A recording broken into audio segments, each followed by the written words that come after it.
You've spent an entire career fighting fires and rescuing the injured, sick, and dying. But that's all over now. What do you do when the sirens stop, you've hung up your gear, and you walk out of the firehouse for the last time? What do you do with your life when the smoke clears?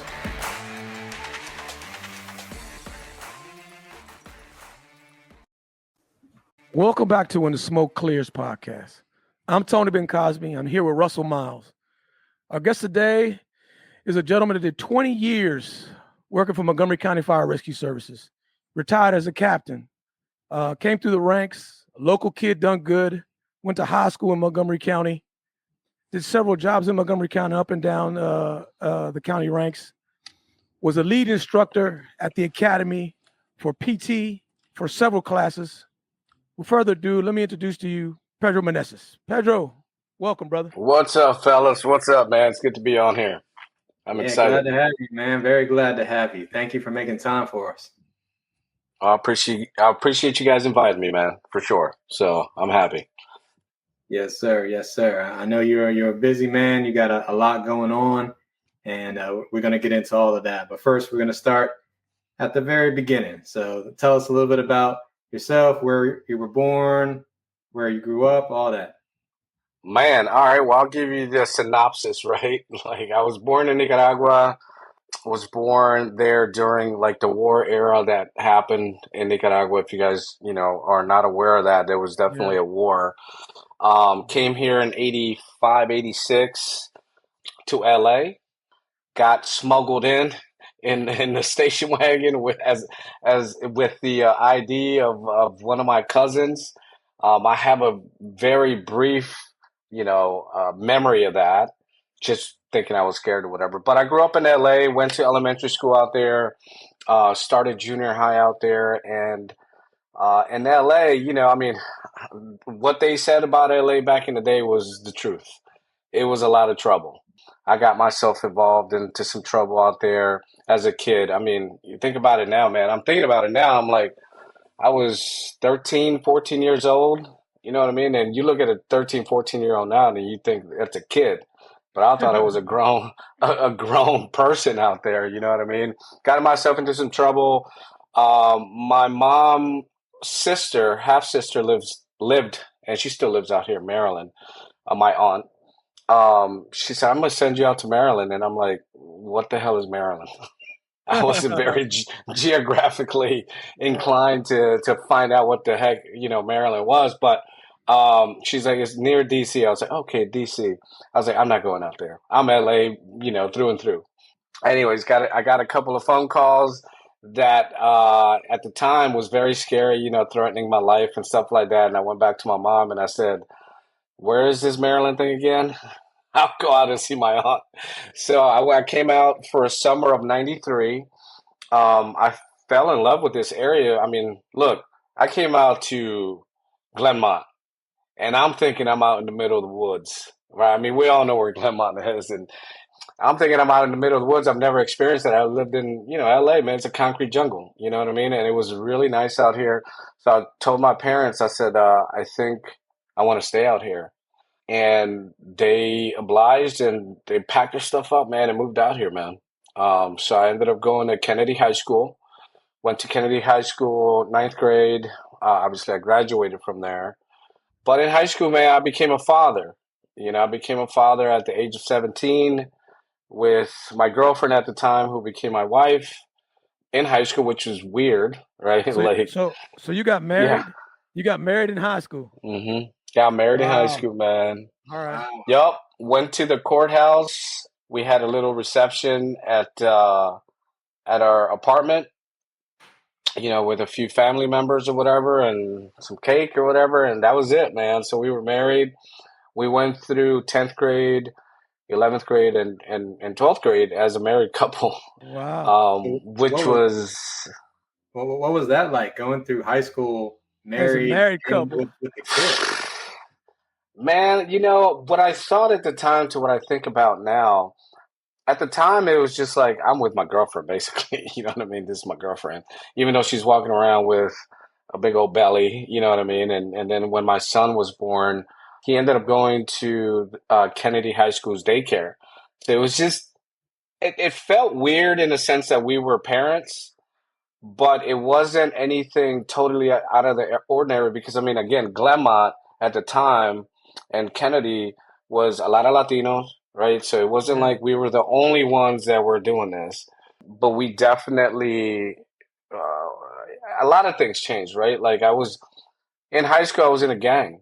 You know what I mean? I was in a gang. I mean, I left LA to leave that gang life. And then I came here, and the first guy I meet, his name was Big Mac. I remember this dude.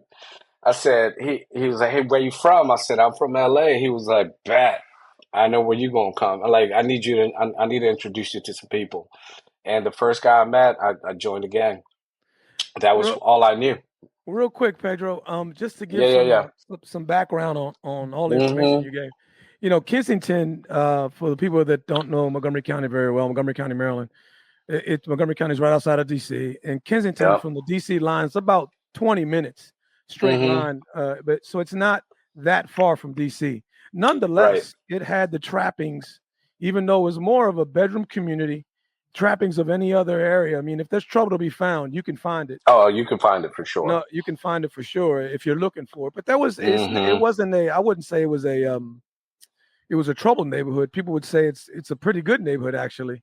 I mean, at the time, how I looked at it, it looked beautiful, right? Like I said, I came from a concrete jungle into a place where looked like we were in the middle of the woods. So quiet at night and everything else. I would have never thought that the first person I would meet was in a gang. Never would have thought that. I was like, I'm leaving that life. But to sum it up, man, I went through high school. I was in a gang. I did a lot of dumb stuff. I got arrested a couple of times. Some misdemeanor stuff. And when my wife or my girlfriend at the time told me she was pregnant, I mean, my whole life just kind of shifted. Like my whole perspective on life just kind of shifted, like almost instinctually. I was like, okay, well, I got to work. I got to take care of my family. Knowing now what I know now, it's like stuff that I saw, my parents do or my dad do, right? Like he was just instinctually just a hard worker, like just working to provide for us. So I picked that up and I started working. The biggest challenge there was obviously I was still in a gang, and the leaders who were probably now that I think of it, I don't even know how old they were, but they were probably in their 20s. You know what I mean? I was 17; they were probably in their 20s. I was just talking about this the other day. I talked to the gang leader and I called him up. I remember his name. His name was Pancho at the time. Well, I don't even know if he's around anymore, but I called him up. We just started having cell phones at the time. I called him up and I said, "Hey man, look, I just had a baby. I'm trying to go on the straight and narrow. I'm going to work. I want out." And calmly as possible. And obviously to this day, I think about it. He was like, "All right, man, you got to do what you got to do." It was very short. There was no talking about it. It was no like you have to do this, you have to do that. It was more like you got to go do what you got to do.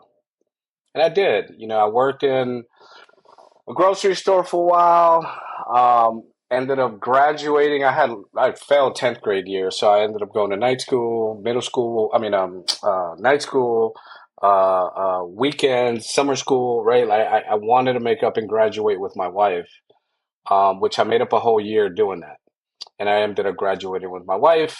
Once I graduated, I actually went off to do something I'd never done, man. This is one of the biggest things that also shifted. Like I'm looking at shifting things in my life, right? Like things that shifted my perspective. And I went to work for an outdoor school called Outward Bound, going out into the woods, hiking. I went into a program that was like an apprenticeship. I became an assistant instructor there. Just going out into like the woods out in the out in the Blue Ridge Mountains, going out sailing out on the Chesapeake, going canoeing on the Potomac. I mean, things that I had never experienced. It just opened up my eyes to thinking, oh man, there's a lot of life out here that I didn't know about. You So know? so so you didn't have any access. I mean, obviously you're a kid from the city. You were young, Hmm. so you never had any access to. I mean, nature was there, but you didn't. That wasn't something that interests you. So this was a stretch for you to do that all of a sudden. Not, it's not that it didn't interest me. It's just that I wasn't exposed to it. I just didn't know about it. I mean, I didn't know. I didn't watch TV like that. I mean, I was still back in the days when we were still playing out in the streets, playing hide and go seek and stuff like that. Like, Yeah. I didn't watch TV like that or anything like that. So I didn't even know what I didn't know, if that makes sense, right? I didn't Yeah. even know until I started getting exposed to it. And that opened me up, dealing with other people. I mean, I only dealt with, like Latinos and African Americans, right? That's it. In LA, that was it. And when I came out here, it was just a lot more different type of people. And going out into the woods, I mean, I worked with a lot of white people. And that was a first for me, right? Like I'd never dealt with white people like that. You know what I mean? It was just different. But it was cool because, I mean, I started to realize, I mean, Outward Bound was really, and I forget the term now, but back in the days, we would say that we were learning soft skills, but basically it's interpersonal skills, right? Yeah. Like being able to deal with people's perspectives, being able to express yourself, being able to, see yourself with nature and all this other stuff. I mean, totally out of my element. But I think it laid down a foundation for me to be able to even think that I could ever be in the fire department. Even though at the time I didn't know, but I came back. I worked for Outward Bound over the summers, but I ended up working for Montgomery County Public Schools. One of my friends at the time, he brought me into the school system, and I was technically a paraeducator, but I ended up running a program called Lucha, which actually, yep. So at the time, we came up with Lucha, the basis of it, and it stands for Latinos United Committed to Higher Achievement, which is crazy enough. Now we're doing a podcast about it, but it's a different thing about, and I'll get into that later. But I work for the school system, and I work with kids that were at-risk youth, and then we would pair them up with kids that were in the honors program, right, in the gifted and talented program. We would pair them up and just through osmosis, if you will, be able to like see what they can absorb from each other, especially the kids that were at risk, right? And we would take them out into the woods through Outward Bound. We would take them out to events, expose them to different things that they would never picture themselves doing. But at the time, I mean, my son was born 1995. So at the time, my son was already 5, and that's when my wife got pregnant. We ended up having my daughter, and working for the school system wasn't, I mean, it didn't pay nothing. I mean, it was a paraeducator making maybe $16,000 a year. The good thing was that we had health benefits and stuff like that. But at the time, I was like, I got to do something. And so I wanted to move up the ranks in the Outward Bound program. But in order to do that, I had to become an EMT. So I was like, oh, I'll maybe go like volunteer and get my EMT and then make $18,000 with Outward Bound doing this, No. right? That was the money in the 90s. That was the money in the 90s. Oh my God, man. So my buddy came to me, his cousin is OG. Obviously, you guys know OG. I met with OG at Rockville. He was a lieutenant at the time, and he showed me the fire trucks and stuff, and I was like, what the fuck is this? That's a funny story, because, that's a cap now is Oscar Garcia. He's mentioned Oscar Garcia. We nickname for him in the department is OG. Yeah. So I met him up, and he was like, "Yeah, man, it's just a job, whatever. Fire trucks and everything else." And I was like, "If this Latino can do this job, like, why can't I?" Right. And I started thinking about it, and at the time, I mean, fortunately, at the time, there was a job opening with Montgomery County Fire Rescue, and I said, "You know what? Why go volunteer? I'm just gonna try to get hired." And I went through the process. I mean, it was crazy. Never would have thought I would even be applying for a job like that. I didn't know what it entailed at all. Like, I never volunteered. I didn't watch fire department shows. I never dreamt of becoming a firefighter. never in my wildest dreams. Not because I didn't think it would be cool. It just didn't enter my brain as I grew up. Never entered my brain at all. So you didn't know anyone out in LA who was in the fire department or had anything to do with the fire department? Nothing like that. Nothing, man. I mean, through the times where I grew up in LA, I mean, I was talking about this a few months ago. Like, the only like interaction I ever had with the fire department, I had like I don't know, 7, 8 years old, and I had a febrile seizure, and I started seizing, and my mom called the EMTs, and it came out, and they just told me like, and I don't remember it vaguely. I remember it vaguely. I mean, but it was just more of like the thing that they told her like, hey, don't cover him up with all these blankets, and I never went to the hospital. Right, but that was it. That was it. Otherwise, just seeing. I mean, look, man, LA was crazy back in the day. A lot of drive-by shootings. I would see the fire department all the time.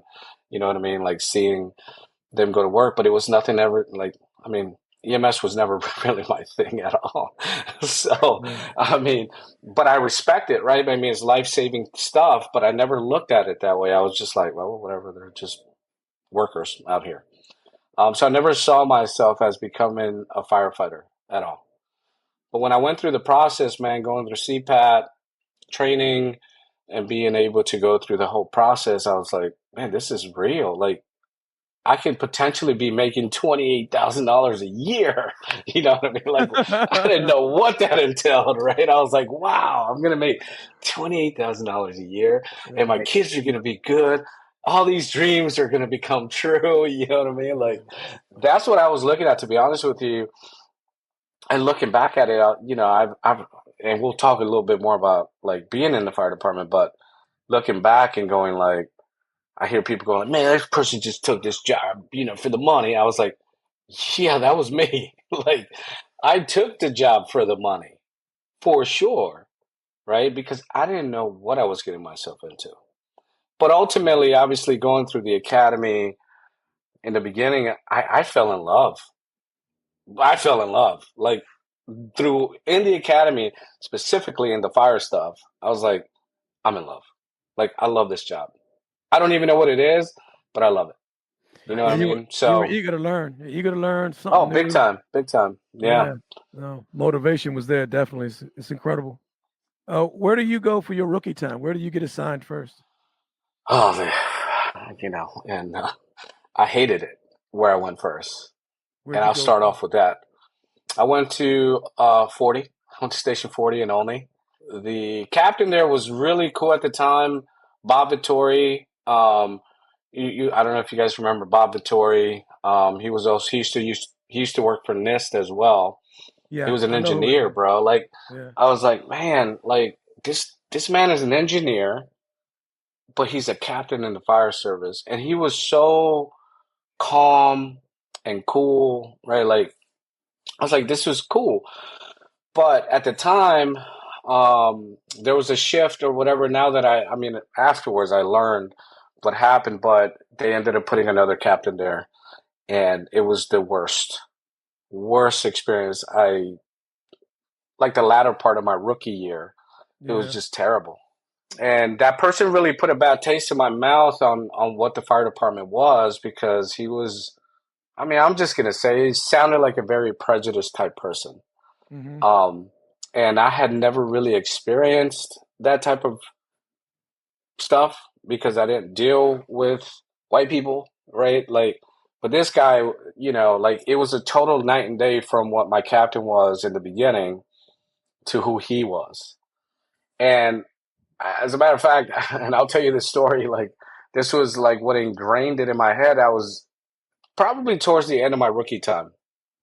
And I came down to the kitchen downstairs at Station 40, and that captain, I won't name him, but Yeah, that that's captain, probably a good idea. he's retired already. Yeah, he's Yeah. retired already. It doesn't Right. really matter. But Right. that captain looked inside the fridge and he was like, "Hey, Pedro, we got some tortillas and some salsa here. Can you make us some tacos or something?" And I looked at him, man, and I looked at him. At the time, I mean, like, I'm 22, and I'm looking at him and I'm like, you know what? I can't make you no fucking tacos. And I walked away. that was like, shit, I'm getting fired. You know what I mean? Like, I'm getting fired. But luckily, it never happened. I started there towards the end of that time at Station 40, which, I didn't really run any fires or anything. I ran a couple of hellacious wrecks. Started seeing the first time me seeing actually people lose their lives. And I was just like, what the hell am I in? Like, what is this job? Like, that's the first time I've ever seen that type of carnage. You know what I mean? Mm-hmm. And I mean, surprisingly enough, I was able to start what I consider now it's my file system, right? In my brain, like just put it away in a file drawer and it goes away. Yeah, coping mechanisms. You start to Coping. learn. Yeah. Yeah. I started that Compartmentalize. real mm-hmm. So I so started you're learning that real young. right. So you're done with your rookie year. You move on to another station. Mm-hmm. What was the assignment you enjoyed the most? Because obviously you're going through some stuff. You're taking your classes. You're doing what you got to do to get promoted through Mm-hmm. the ranks. What's that look Yeah. like? And what assignment did you enjoy the most? Yeah, no, I mean overall it's tough to say what assignment I enjoyed the most as a whole, but as a firefighter, I enjoyed the Glenmont days, right? It's Mo how to Mo better. 18, like Glenmont was probably the best time I ever had as a firefighter. Just living through that, dealing with learning from these old heads, right? Even though some of them I wanted to kill, but I started to learn that these guys who were old heads that really loved the job, they loved firefighting, and they not that they lived it, breathed it, all that other stuff. It's just like they were like, we're professionals at what we do, right? Learn the etiquette of taking care of your fire truck. Learn the etiquette of learning and drilling and being able to like be on top of your game. Like we took pride at those 18 at the Claremont days.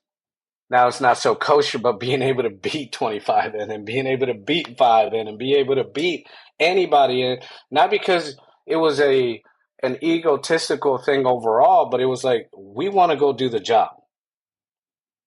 That's what these guys instilled in me. They wanted to go do the job, and if it was there, we wanted to be first, and we wanted to take care of it because these guys were firemen. You know what I mean? Firefighters to be, correct on that, but it was what it was. That were my fun days. What made an Mhm. impact, though, Tony, is when I decided to leave 40, I went to 5 on day work because I heard like, look, at some point you're gonna have to do day work, Yeah. right? It's going to be forced on you, but there was an opening at 5, and I went there, and my captain was, and I'll say his name because I loved Houston, Eric Houston. Eric Houston was newly promoted, became a captain at Station 5, and I think he actually laid down the groundwork unconsciously in my brain of what I needed to do in the fire department. And So Eric Houston is African American, obviously, so he looked at it from the perspective of a minority. But he cleaned that up with it don't matter. And I always remember this. He sat me down and said, Pedro, you know how he talk all slow, yeah. right? Like he'd be like, yo, Pedro, man, look, ain't nobody stopping you to become a captain in this fire service. Nobody. It's all test based. There's no politics involved. You just got to work your ass off to get it done. Right. And that was the message that I took as a firefighter and went, oh, damn, okay. Like, I can actually become an officer in this fire department. Because at the time, and Tony, I mean, you're one. I mean, like at the time, I mean, there was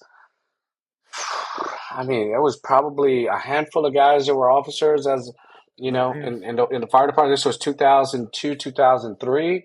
Not It many. was not many, man, not many. Mhm. And the only person I knew was OG. At the time, I didn't know about anybody else. Right. So Right. that was something that was instilled in my psyche by Eric that really made me think, like I got to move on. Like obviously 5 was an engine house, and he was like, "Look, man, if you want to move up, become a master, you got to go learn other stuff, like be a truck driver, be a squad driver, be all these other things. And so when the opportunity to move to 18 came around, I moved to 18, and I was lucky to do that. Oh, good, man. So you were just it was about honing your craft. So we could say basically, without saying it right now, that he was a mentor to you. So would you Pivotal, consider him yeah, your best mentor? absolutely. Okay. All right. He was my first and most impactful mentor in the sense that how he carried himself. And at the time, it was crazy because it was myself and one of my other rookie classmates, Josh DeFries, who's still one of my best friends now. The senior guys at the firehouse were like, "F this, we're not going to train you on the engine company because that means that we're getting kicked off, right?" Right, right. Eric Houston at the time, whether it was right or wrong, helped us because he became our trainer. He taught us how to drive the engine company. He taught us all of that, right? He was able to take on that role as a mentor, both on the practical stuff and on obviously the mentorship on giving me at least and Josh too, because he talked to Josh all the time, is being able to lay down the groundwork of what you need to do to be able to be successful in the fire department. Good. All right, that's fantastic, man. So you're going through the ranks. You're heading out, and you get to lieutenant. And what was that transition like, going from a firefighter? Because you talked about being a firefighter a lot. That Mm-hmm. Mm-hmm. transition, that transition from firefighter, which we know is backstep, following instructions. Mm-hmm.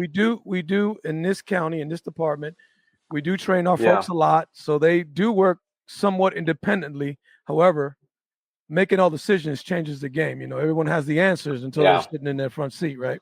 So, Mm-hmm. so now you're a master. You're driving a lot, and now you switch over to off. What was that transition between the ranks, and what was that like? So luckily enough, I feel like I was lucky enough that when I made master, I went to Burtonsville, and at the time, Burtonsville was definitely short staffed. So in my capacity at Burtonsville, I mean, literally my first or second shift, I had to ride the front seat of a rescue squad. I didn't know what the hell I was doing. Yeah, Like honestly, riding the front seat is actually the officer in charge of the piece going down the yep. road. So just to make sure, if Mm-hmm. we have people that don't necessarily know. Yep. Yeah, I jumped on in the front seat, and now I need to make calls. Like I need to make the decisions. And my one of my first calls that I ran was on northbound 29 en route. They come over the radio and say it's a single person accident, whatever, PIC. Then they come back and it says we have multiple people involved in the PIC, and I'm like, oh, all right, boys, we got work. You know what I mean? And I had two other guys with me. At the time, it was Smokey, who rest in peace. yeah. God rest his Smokey soul. was my driver. Yeah. Yep. And then I had Chris May in the back, and we were going up the road on 29 just before the Howard County line. When I showed up to that on that scene, I just remember thinking like, "What in the f is this? Like, what the hell?" Like it looked like a war zone. It was five people on the ground, a van on top of a guy, two guys over the guardrail, one guy pressed up on the floor. I'm just like, what? And I don't want to get too graphic, but it was just like, what am I Yeah. doing? Like, what? And I remember Smokey looking at me and goes, "Man, you want me to get the tools out?" I was like, "No, get some oxygen out and go put it on these dudes. These dudes are like going down." I ended up calling for, I ended up calling for like three helicopters. I ended up calling for everybody. You know what I mean? Yeah. And I just remember going like, I literally just jumped into a different world. And as time progressed, I was at Burtonsville for 2 years until I made lieutenant. But that really gave me the groundwork to become an officer and to have the desire to become an officer. So I was very lucky as I started this sentence is to be able to be on the job training as an officer without being an officer. I was able to make decisions. My Captain Bailey at the time, right? You Yeah. know, it was a lot of fun working with him, but he definitely gave me a lot of leeway to be. He used to tell me like, "You're my sergeant," all right, you're my sergeant. And I was like, all right, I'm your sergeant. Cool. Like, I didn't know what that was, but I was acting as an officer in my Burnsville days. So when I became a lieutenant, it wasn't a hard transition, if that makes sense. Right, right. So you're done lieutenant. Now you transition to captain, and now in charge of your own station, your shift, Mm-hmm. being in charge Yep. of. There's a little bit of difference. I mean, obviously, Russ, being on the detail trail, Of course. being a I've lieutenant, known and Russ for a long time. Yeah. yeah. So So, Russ and I go back to the PT days and, you know, and some other stuff. So, yeah, I so, definitely know Russ. Hmm. so we're talking about now. You're in charge. You're the captain. You're in charge of an entire station Hmm. that day. What's that like, and Yeah. some of the things that you prepared you for that and made you, be Hmm. good at that? Hmm. That's a good question, man. As a lieutenant, I did 3 years in Silver Spring, and I learned what to do and what not to do.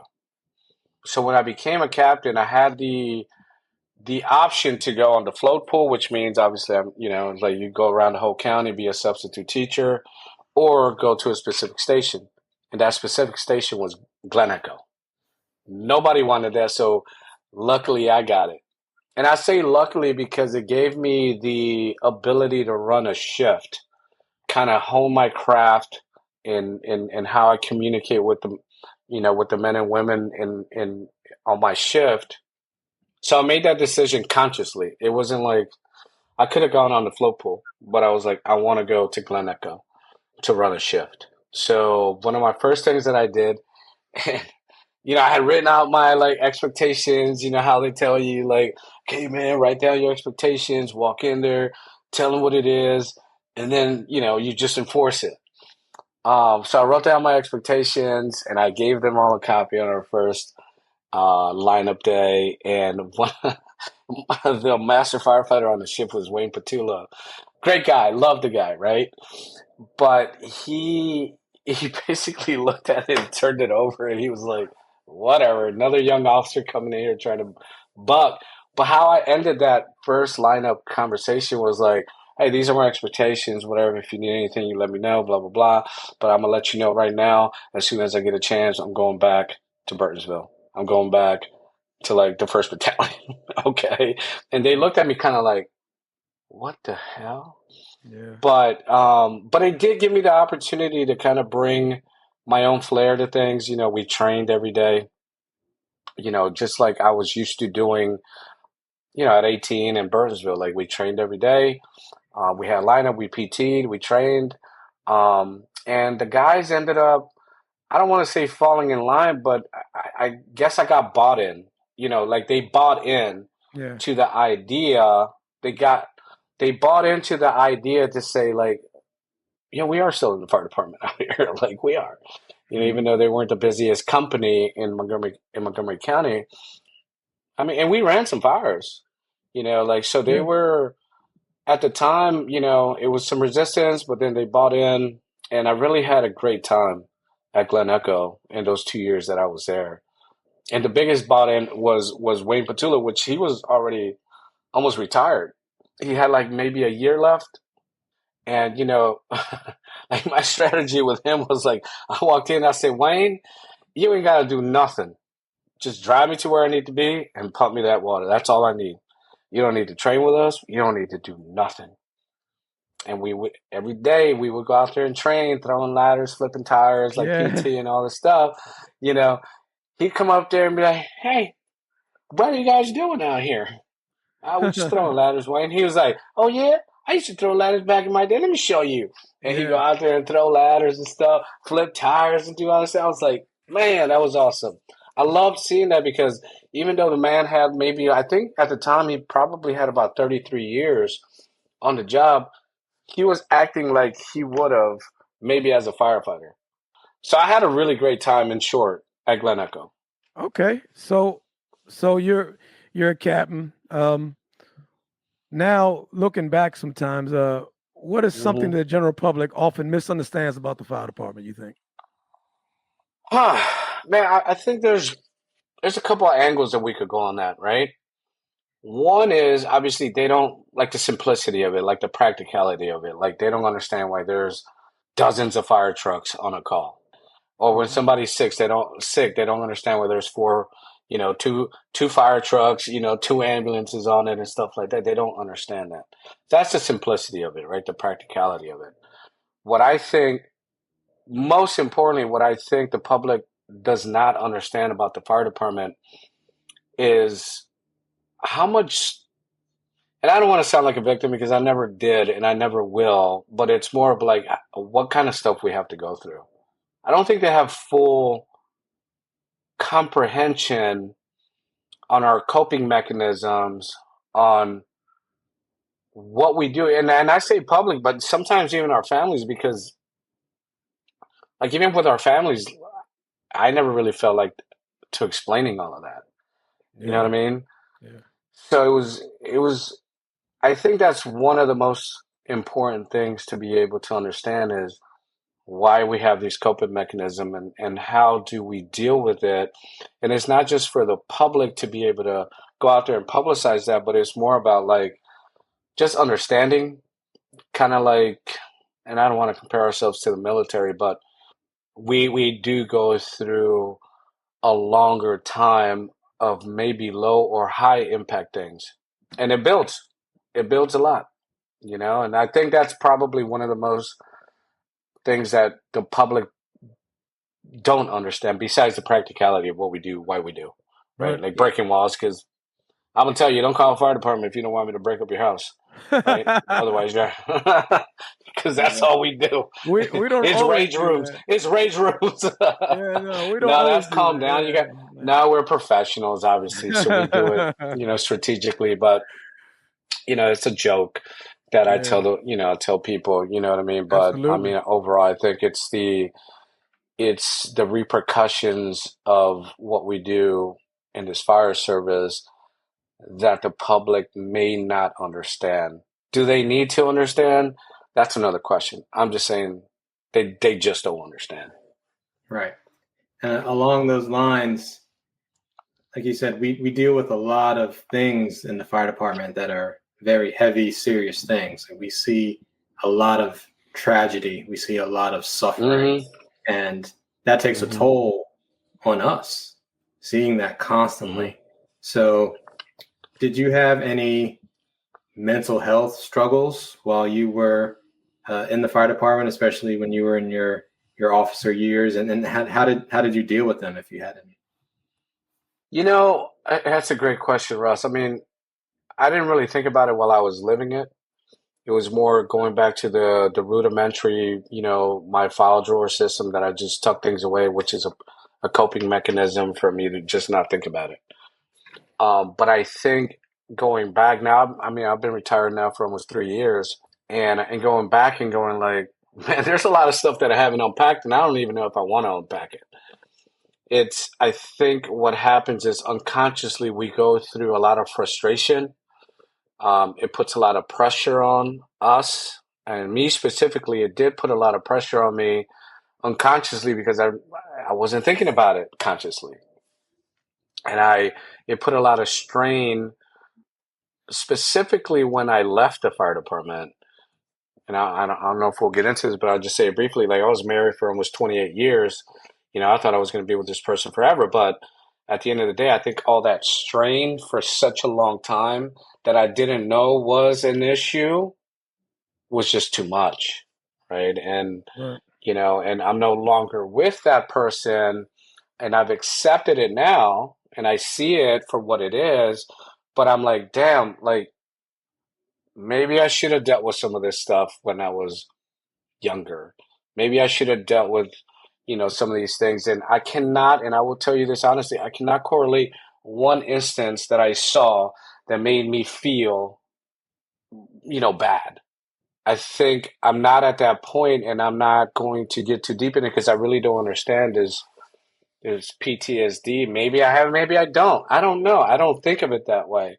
I don't have night sweats. I don't wake up at night thinking about calls. I don't do any of that.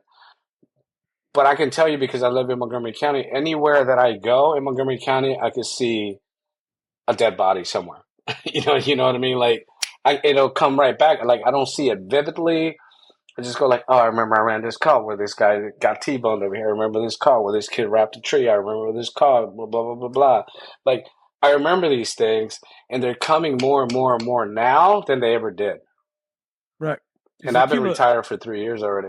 Yeah, Mm-hmm. it's a cumulative effect. I would suspect. Well, no, not suspect. I Mm-hmm. know it is. There is a price Mm-hmm. to pay for all the time and all the work and all the sacrifice and what you see you Yeah, can't unsee. All that's true. absolutely. Yeah. Mm-hmm. So Mm-hmm. when did you know it was time to retire? I mean, you got out at 20 years. That's the earliest you can get out. Yeah. And I never thought I would do that per se because in the beginning I was so in love with the fire department. I mean, honestly, and I'll tell you this right now, I was in love with the fire department. And when I left, I felt like I lost the biggest love of my life. And I'll tell you this. Doing good, man.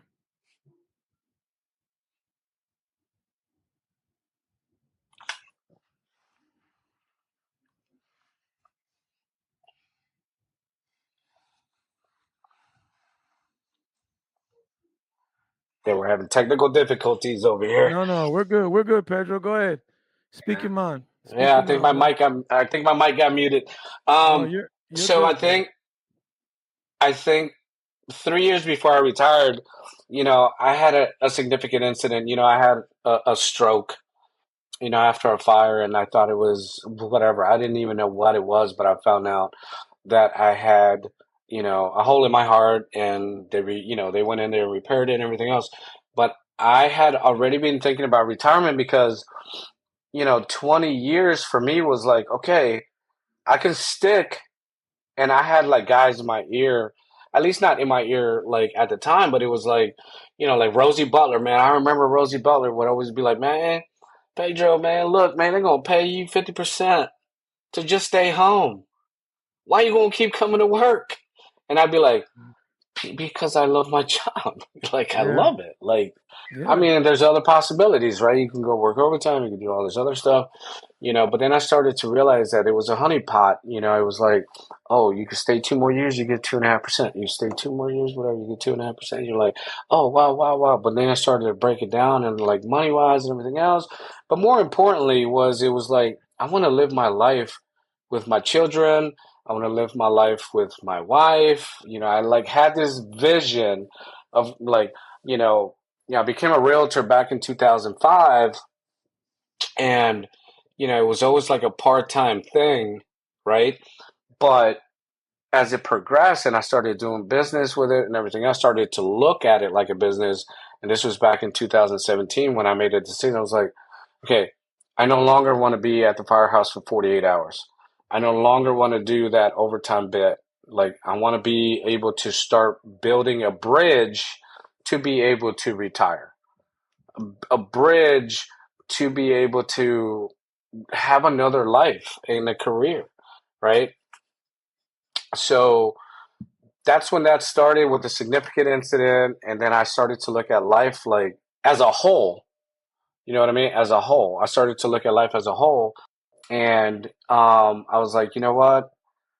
I felt selfish that I wanted to stay with the biggest love of my life, which was the fire department, and keep exposing myself to the dangers to be able to die on the job or from the job. And I wanted to be able to devote my time to my family and traveling and doing other stuff. That was the idea before I retired. And, before I retired, it was like COVID had just started. And I was like, what in the heck? Like, what is happening?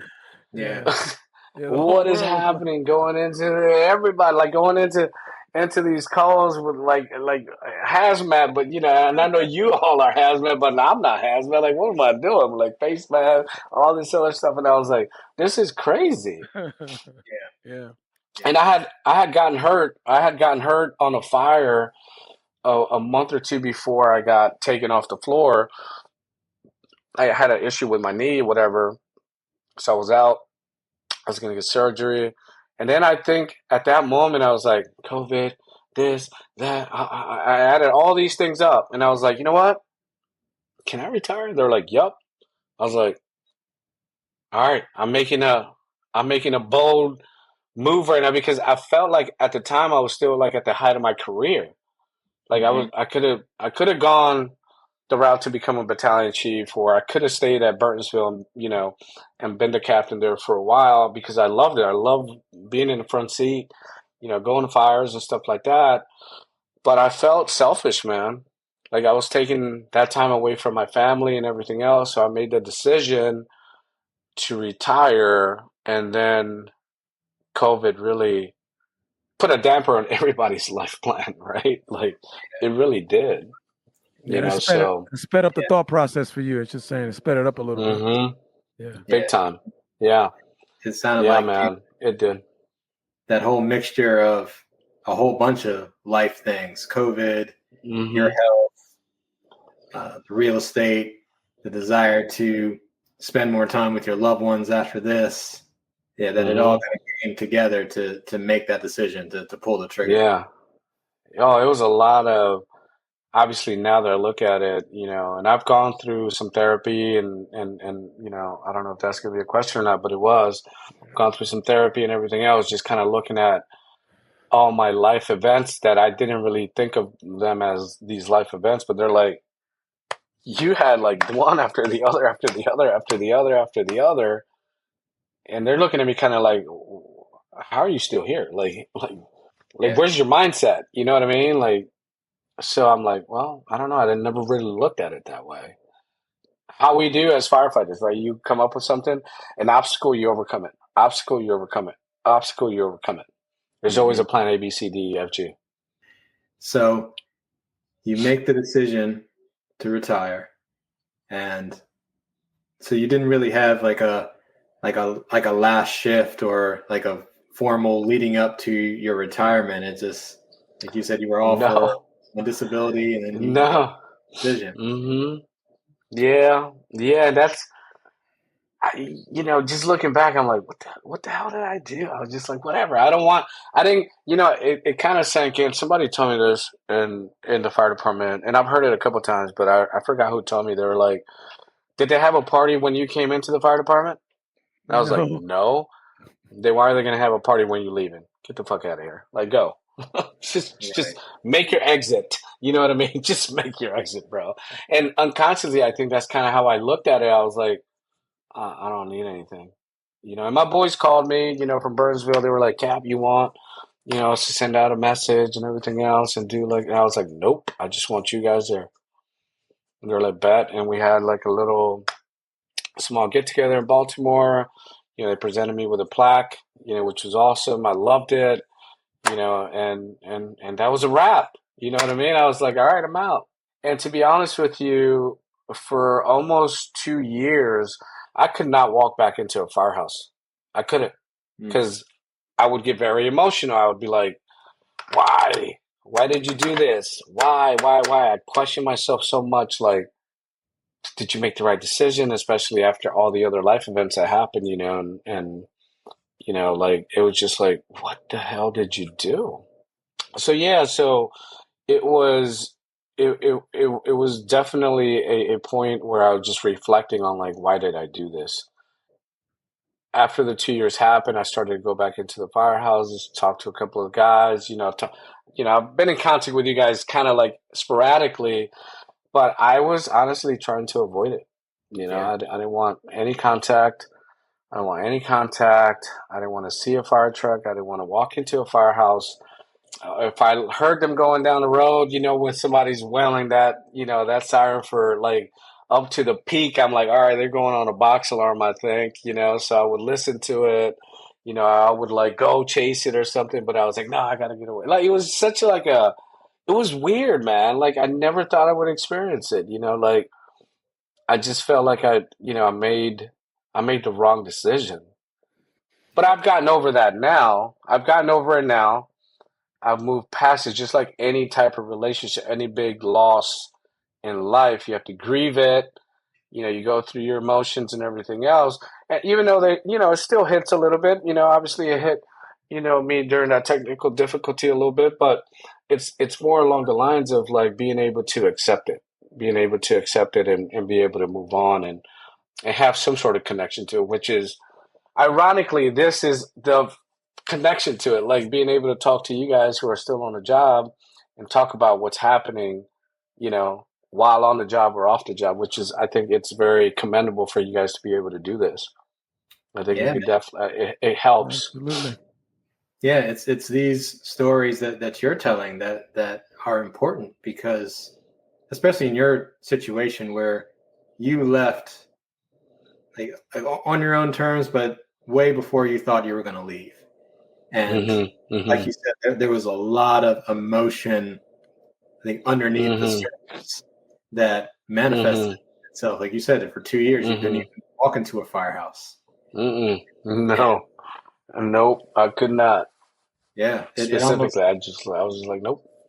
yeah, it almost sounded like, I don't know if you've heard of those 5 stages of grief, like Yeah. like you're in denial, and then you're angry, and you're kind of bargaining, like, hey, like what can I Bro, do to kind of be reconnected? I went through those cycles, 5 stages, a couple cycles, just Yeah. a couple cycles, man. And I mean, I actually ended up having to like hire, she wasn't really a therapist; it was a life coach or whatever, and she really helped me out, man. Just trying to bring things back down to how you define yourself. Like, because my definition was, I'm a fireman. Like, I'm a captain. I'm a father. I'm a husband. I'm a this. I'm a that, right? And when that whole image shatters, it threw me into a tailspin. I didn't know which way was up or down. I was definitely on a tailspin. Yeah, that's tough transitioning, especially for you. Hmm. That's tough for everybody, to be honest with you. And this is why we got the podcast, just to bring a light, not necessarily good, bad, or indifferent, just sharing experiences from other people, how they dealt with it, and let other Yeah. retirees or people that are going to retire let know that, listen, man, this Hmm. is what you're feeling. Unfortunately, is pretty normal. This Hmm. job encompasses a Yeah. large part of your life, and in many ways, it's all encompassing. And you sacrifice more Oh than you yeah. believe, and you got to do a true accounting, right? This is what I talk Hmm. about all the time. Is Hmm. now you can do a true accounting of what exactly the bill Hmm. is, of what you paid, you know what I'm saying, and what that looks like now, what you did. Yeah. It's incredible. You got to give yourself some credit now. I mean, 20 years is a long time to do anything now, okay? 20 years is a long Hmm. time. You did a lot of stuff. You did a lot, man. From where you come from, for where you ended, that's a Hmm. success story, man. You're in many ways the American success story. You came here as an immigrant family. Hmm. Hmm. Language probably was an issue at one point. You fought through all Yeah. those things. You made mistakes. We all do. I mean, Hmm. we Hmm. can't be Hmm. judged by our worst days, right? And you overcame it, and you have a wonderful family, and you did Hmm. some things, but it doesn't come without sacrifice. Yeah. So now Oh, that you're definitely out, not. Yeah. now that Hmm. you're not, what does a normal day look like for you? I mean, you now that you're doing it, you said you're doing real estate, and I know you have done it for a while, and you're pretty Hmm. successful, actually. So what does a normal routine look like to you, and how has your worldview changed because of the experience as a firefighter? That's a great question, man.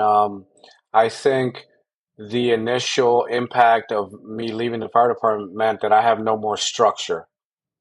There is no, being at the firehouse at 0700 or whatever time, I would get there at 6, 5:30, whatever. Like, there's no structure, there's no lineup, there's no checkouts, there's no, PTE, all these things that were dictated to us, and it became a normal routine for me. So there was no more structure. I didn't take on a job that had structure. It's basically, I'm an independent contractor, so I have to make my own structure. So it took me some time. Obviously, I told you, like, during COVID, it was kind of tough because everything was kind of upside down. But it took me a little bit of time to get into the rhythm and acknowledging that I had to have structure. Okay, let's get up at 6, 6:30. Let's go to the gym. Let's go to the office. Let's make the phone calls. Let's connect with new people. Let's go to this networking event. Like, my calendar now is my life. My calendar, if it's not on my calendar, it's not happening. So I'm very systems based. It took me some time to get there, but I'm very systems based. Like, I have, a calendar that'll listen to me when I talk to Siri and put reminders on my calendar. I have like an email service that I can clean everything up, but it took time for me to get there and really focusing on the basics, just like we always say, right? Even in the fire department, you going back to the basics is going to give you the foundation to be able to become one of the best, officers or firefighters that the county has ever seen. One of the bases of becoming a great realtor or a great business owner, to be more specific, is for you to be able to have those basics down, be able to have that structure down. So that was the biggest challenge I had when I transitioned, which again, man, like I thought I had this joint figured out, but it's not until you're in it that, you realize like, holy crap, like this is actually work. Being an entrepreneur, being, specifically in real estate, it ain't easy, you know? Yeah, I Like, believe you. it ain't easy, bro. Like, I left at, like at 20 years. So, as you guys know, that means that 50% of my salary was cut. And, I always say, oh, yeah, I'll make it up even more, blah, blah, blah, which has happened. But it becomes one of those things where you're like, okay, I have a little bit of buffer, but I still need to be able to like put in the work so that I can be successful and attain the things that I want to attain for now, like my parents and my kids. So that was definitely one of the biggest challenges. I can understand that. Yes, like you said, you've got that pension, but it's only 50% of what you were Mm-hmm. making.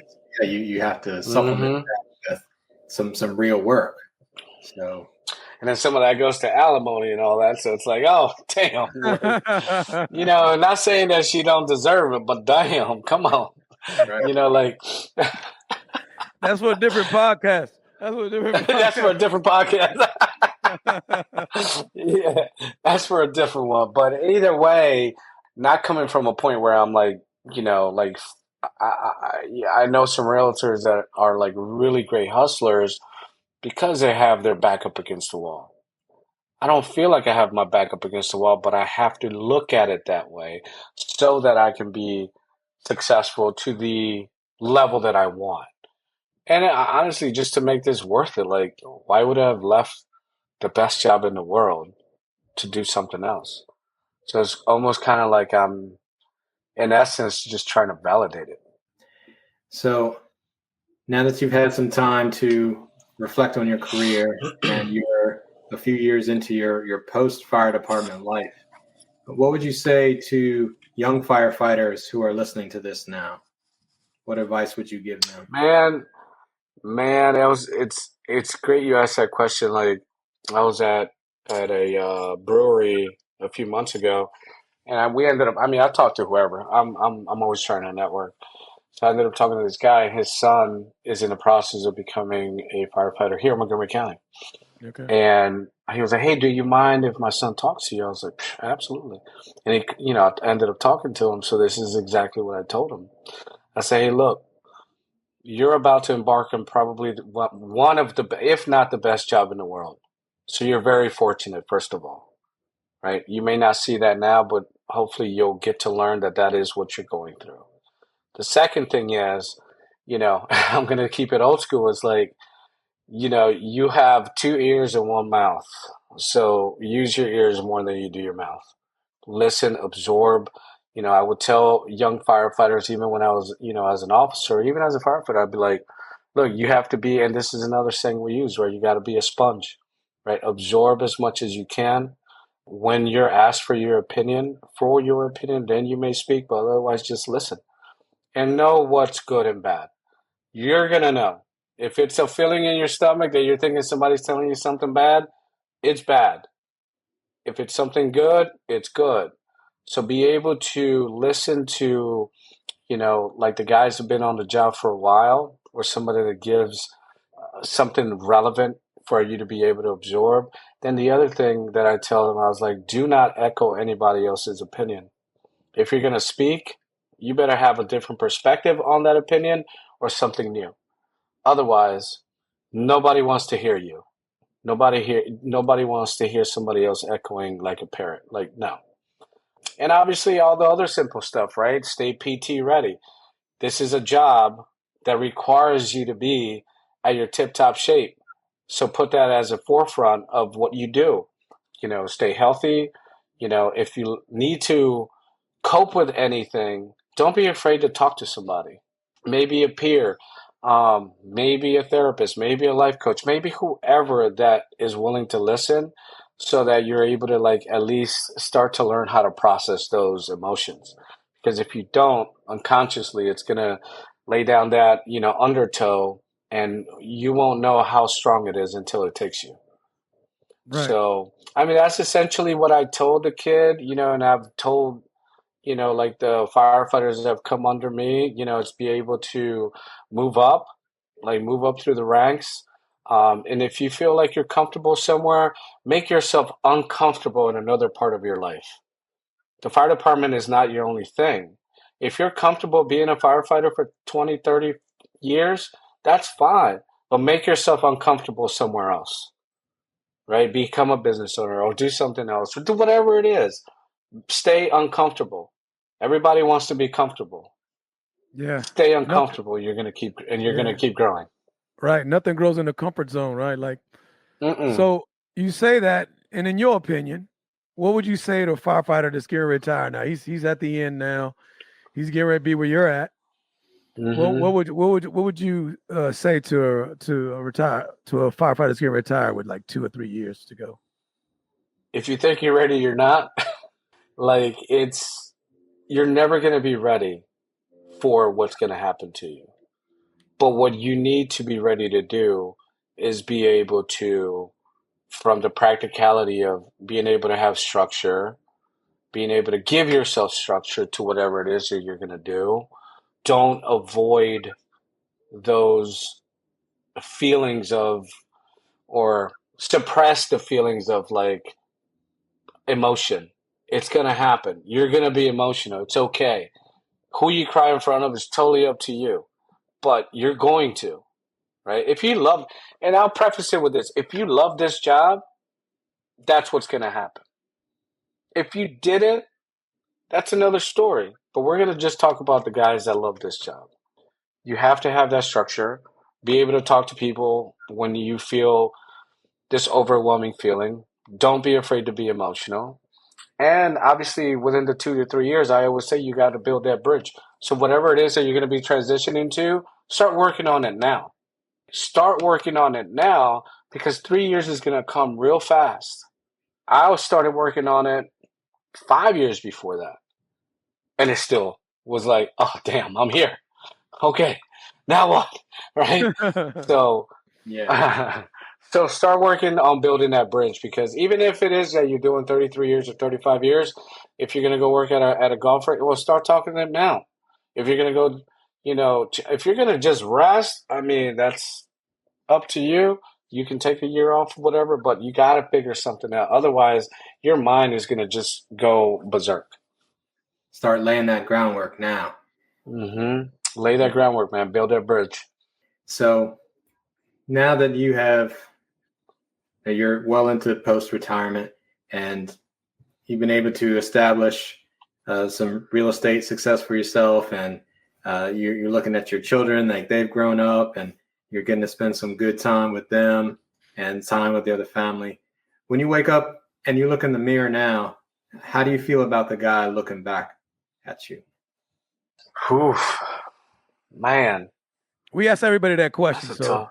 that Yeah, that's a deep question, bro. I'll just say this: I'm proud of who I've become. Right? I'm proud of who I've become. Obviously, I have a lot.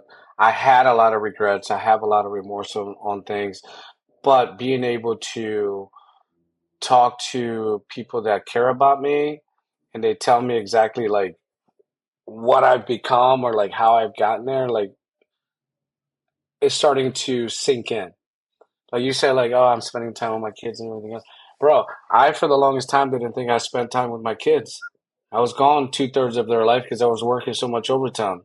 I was gone on doing other things or whatever. And I was like, man, I wasn't even there for them and blah, blah, blah.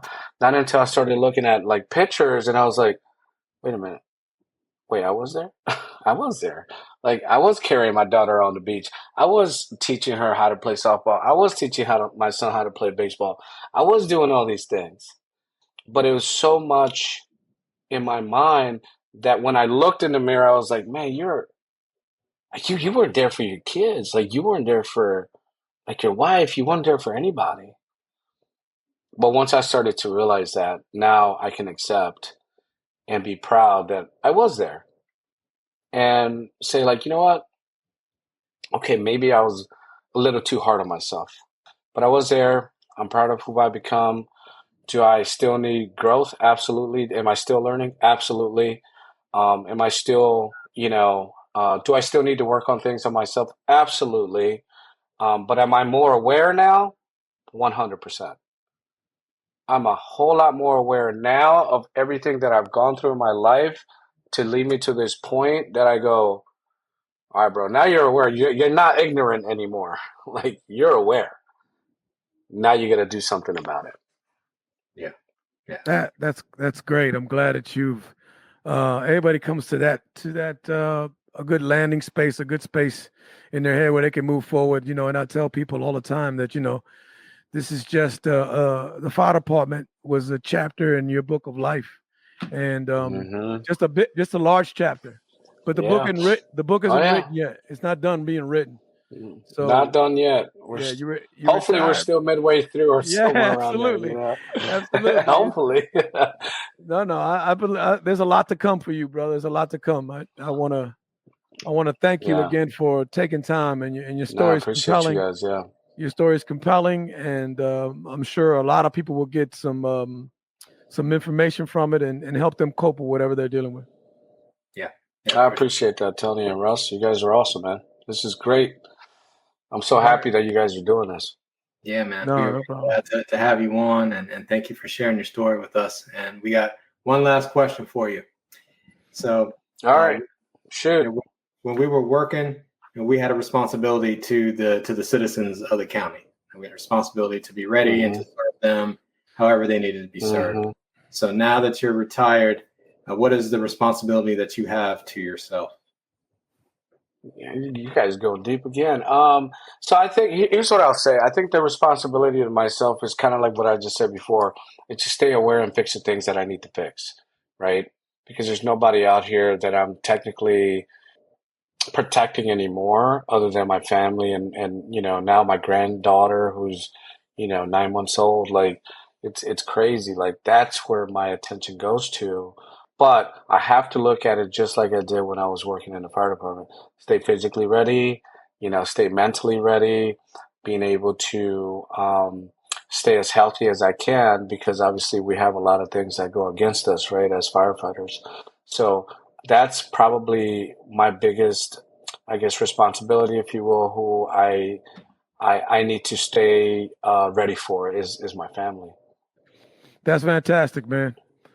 I want to thank you again for sharing your story, and we'll come back to you. We're going to do another appreciate it, brother. Another podcast to get an update on how things are going.